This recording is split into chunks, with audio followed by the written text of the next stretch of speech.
This is a story from a small town in Kerala, a story that still sends chills down the spine of everyone who hears it. It begins with an old villa named Chandrakanta, nestled deep in the outskirts of a sleepy village. The villa had been abandoned for decades, its history shrouded in tragedy and whispers of the supernatural.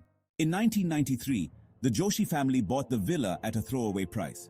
Arun Joshi, his wife Kavya, and their 10-year-old daughter Meera moved in, ignoring the warnings from the locals.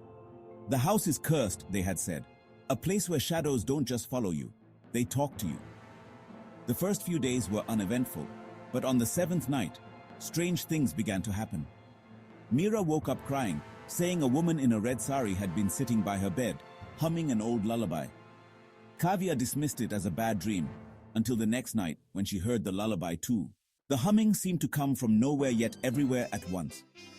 Arun, skeptical of anything supernatural, decided to investigate. Armed with a flashlight, he ventured into the attic, a place the locals had specifically warned them about. Up there, he found an old wooden chest covered in dust. Inside were faded photographs of a woman in a red sari holding a baby, and a journal filled with cryptic verses. Blood binds us, but betrayal dooms us. Just as Arun turned to leave, the attic door slammed shut. The flashlight flickered, and a whisper echoed, "You should have stayed away." The family decided to leave the house the very next morning, but the villa had other plans. That night, they were awakened by a deafening cry, a baby's wail that echoed through the house. The walls began to bleed a thick, black liquid, and shadows danced across the room, taking the form of the woman in the red sari. She spoke in a voice that wasn't human. "This is my home. You cannot take it from me."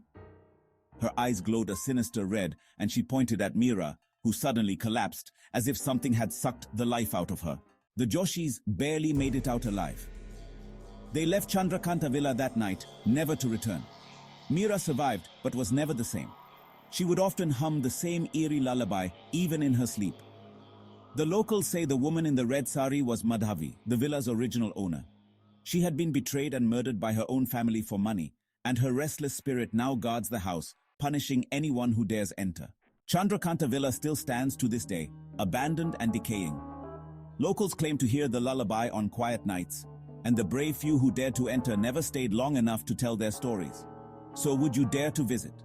Or do you believe some places are better left undisturbed?